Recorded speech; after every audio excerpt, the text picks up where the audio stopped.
Hello అందరికీ. ఇవాళ recipe వచ్చేసి ఎండుమిర్చి పల్లీ చట్నీ.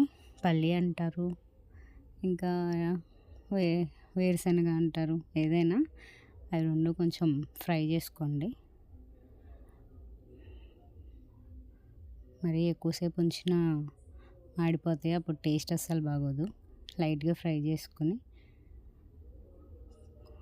చూడండి, కొంచెం కలర్ చేంజ్ అయినాయి. అలా వచ్చినప్పుడు ఆఫ్ చేసేసుకొని పక్కన పెట్టుకోండి. అది కొంచెం చల్లగా అయ్యాక మిక్సీ వేసుకోవాలి. పూర్తిగా చల్లారిపోయాక వేసాను మిక్సీ.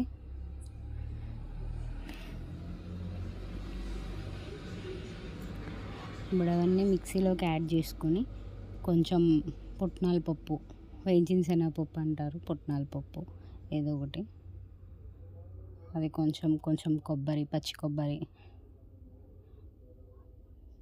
లైట్గా చింతపండు, సరిపోయే ఉప్పు, జీలకర్ర, చిన్నులపాయ, అంతే. చాలా సింపుల్ అండ్ ఈజీ.